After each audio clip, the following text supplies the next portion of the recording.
ये भी सिद्ध हो गया कि दुर्गा इस काल की गीता ज्ञान दाता ब्रह्म की पत्नी है और ये इनका ब्रह्मा विष्णु महेश का पिता है, दुर्गा इनकी माँ है। अब पुण्यात्मा सभी सदग्रंथ प्रमाणित कर रहे हैं जो परमात्मा ने 600 साल पहले कहा था। जो परमात्मा ने 600 वर्ष पहले ज्ञान बताया था और इन अज्ञानी संतों ने, ऋषियों ने उस ज्ञान को रिजेक्ट कर दिया था, ये कहकर के कि कबीर अशिक्षित है, इसको सदग्रंथों का ज्ञान हो ही नहीं सकता क्योंकि ये संस्कृत को नहीं जानता।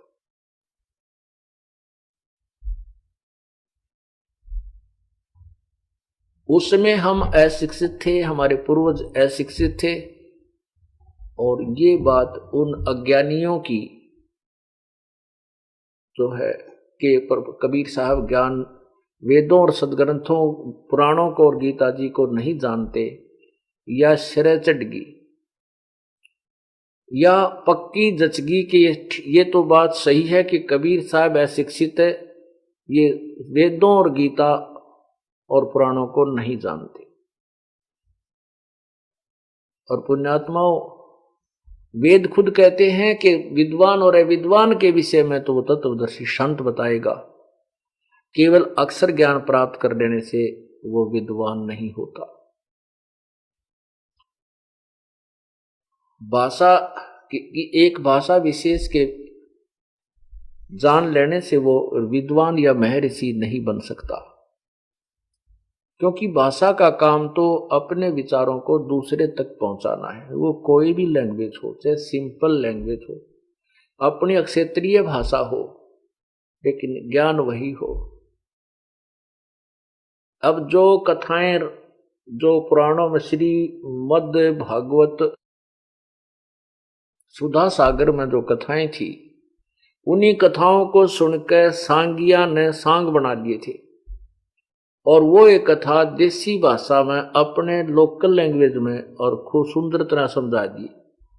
श्री कृष्ण और सुदामा की कहानी खूब भजन बना बना के, सांग बना के श्री कृष्ण की लीला अच्छी तरह समझा दी। तो भाषा से का इतना काम है कि जिस भी लैंग्वेज में जो समझ सकता है उसको उसी में समझाने से वो ग्रहण कर लेगा। तो परमात्मा ने ऐसी लैंग्वेज बोली कि आने वाले समय में इस भाषा को सभी समझ जाएंगे। तो वही ज्ञान जो संस्कृत भाषा में था, वही परमात्मा की लोकल लैंग्वेज में, सिंपल लैंग्वेज में, साधारण भाषा में, जिसको जन साधारण समझ सकता है, आज उसमें वही यों का तो मिल रहा है। तो पुण्यात्माओं, हमारे साथ बहुत धोखा हो रहा है और ये अज्ञानी संत गुरु अब भी बाज नहीं आ रहे और ये आएंगे भी नहीं, क्योंकि इनको तो स्वार्थ हो गया, इनका तो लहू मुंह लाग रहा है। कैसे कि अच्छी जिनके पास चढ़ावा है, कुछ तो इनकी 2-2, 3-3 पीढ़ी चाली जो पहले संत आश्रम बना गई इनकी, वैसे ही वो भोली आत्माएं एक परंपरागत वहां जाने लगी कि हम तो वहीं जाते हैं, हमारे दादा परदादा जाते थे। अब वर्तमान जो वहां पर बंधक बैठता है, महंत या कोई संत बनता है, वो उनके खून पसीने की कमाई को मस्ती में बर्बाद करता है। अब इसका समाधान तो जन साधारण को समझाकर ही किया जा सकता है। जब हम स्वयं इस सौदे को परखने लगेंगे, लाल और लालड़ी को पहचानेंगे, तभी हम उसके दूर हट सकेंगे, वैसे नहीं। इसलिए ये दास आपको सदग्रंथों को दिखा करके ये प्रमाणित करता है, आपको लाल और लालड़ी की परख करने के योग्य बनाता है, ताकि आप उस लालड़ी को फेंक करके, कौड़ी को फेंक करके इस सत भक्ति रूपी लाल को ग्रहण करें।